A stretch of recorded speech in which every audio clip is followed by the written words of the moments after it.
ಇದು ಸಾವಿರಾರು ಮನುಷ್ಯನಿಗೆ ಒಂದೇ ಟೊಪ್ಪಿ ಅಂತ ಹೇಳ್ತಕ್ಕಂಥದ್ದು ಅಂತ ಹೇಳಿದರೆ ಬಾಳೆಕೊನೆ ಎಂಬುದಾಗಿ ಗಾದೆ ಮಾತಿನ ಅರ್ಥ. ಇದು ನೋಡಿ ಎಷ್ಟು ಸುಂದರವಾಗಿ ಬಿಟ್ಟಿದೆ ಅಂತ ಹೇಳುವುದನ್ನು ಒಮ್ಮೆ ಗಮನಿಸಿ. ಇದರ ನೋಡಲು ತುಂಬ ಮನಮೋಹಕ, ಜೊತೆಗೆ ಇದಕ್ಕೆ ಮಧು ಹೇಳ್ತಕ್ಕಂಥದ್ದು ಕೂಡ ಹನಿಯಾಗಿ ಇರ್ತಕ್ಕಂಥದ್ದು. ಜೇನ್ನೊಣ ಇತ್ಯಾದಿಗಳು ಕೂಡ ಇದರ ತುಪ್ಪವನ್ನು ಕುಡಿಲಿಕ್ಕೆ ವಿಶೇಷವಾಗಿ ಕ್ರಿಮಿಗಳು ಪ್ರಯತ್ನವನ್ನು ಮಾಡ್ತಕ್ಕಂಥದ್ದನ್ನು ಕೂಡ ನೀವು ಕಾಣಬಹುದಾಗಿದೆ. ಜೊತೆಗೆ ಇದರ ಒಂದು ವಿಶಿಷ್ಟ ಅಂತ ಹೇಳಿದರೆ ಆರೋಗ್ಯಕ್ಕೆ ತುಂಬಾ ಉತ್ತಮಕಾರಿಯಾಗಿ ಇರತಕ್ಕಂಥದ್ದು. ಇದರಲ್ಲಿ ಇನ್ನೂ ಒಂದು ಮಹತ್ವವಾದಂತಹ ಅಂಶಕ ಅಂತ ಹೇಳಿದರೆ, ಹೇಗೆ ಸಾವಿರಾರು ಒಂದು ಬಾಳೆಕಾಯಿಗೆ ಒಂದೇ ಕುಂಡಿಗೆ ಹೇಳ್ತಕ್ಕಂಥದ್ದು ಇರ್ತದೋ, ಅದೇ ರೀತಿಯಲ್ಲಿ ಕೋಟ್ಯಾಂತರ ಜನರಿಗೆ ಪ್ರತಿಯೊಬ್ಬರಿಗೂ ಕೂಡ ಪರಮಾತ್ಮ ಒಂದೊಂದೇ ಮಿದುಳು ಹೇಳ್ತಕ್ಕಂಥದ್ದನ್ನು ಕೊಟ್ಟಿರ್ತಾನೆ. ಅದು ಯಾಕೆ ಅಂತ ಕೇಳಿದರೆ, ಅವರಿಗೆ ಏನೇ ಒಂದು ಸಮಸ್ಯೆಗಳು ಬಂದರೂ ಕೂಡ ಮಿದುಳಿನ ಮೂಲಕವಾಗಿ, ಮನಸ್ಸಿನ ಮೂಲಕವಾಗಿ ವಿಚಾರವನ್ನು ಮಾಡಿಕೊಳ್ಳತಕ್ಕಂಥದ್ದು.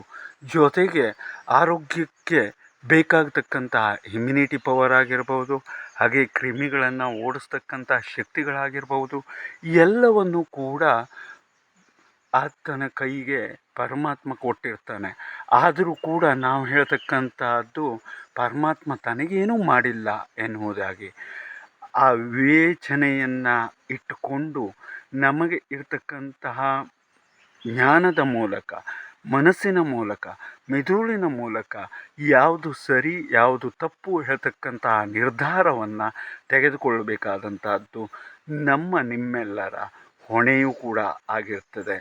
ಆದರೆ ನಮ್ಮ ಒಂದು ವಿಚಾರ ಅಂತ ಹೇಳಿದರೆ, ನಾವು ಯಾವುದು ಕೆಟ್ಟದ್ದು ಇರುತ್ತೋ ಅದರ ಕಡೆಯೇ ವಿಶೇಷವಾಗಿ ಮೋಹಿತರಾಗ್ತೇವೆ.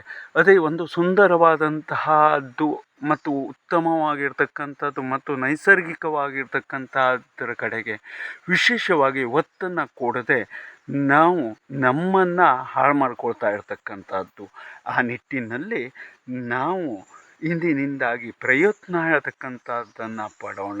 ಪರಮಾತ್ಮನು ಕೊಟ್ಟಿರ್ತಕ್ಕಂಥ ಒಂದು ಅಪಾರವಾದಂತಹ ಜ್ಞಾನದ ಮೂಲಕವಾಗಿ ಸರಿ ಯಾವುದು ತಪ್ಪು ಯಾವುದು ಅಂತ ಹೇಳುವುದನ್ನು ನಮ್ಮೊಳಗೆ ನಾವು ವಿಚಾರವನ್ನು ಮಾಡಿಕೊಂಡು ಒಂದು ಉತ್ತಮವಾದಂತಹ ಜೀವನವನ್ನು ಕಟ್ಟೋಣ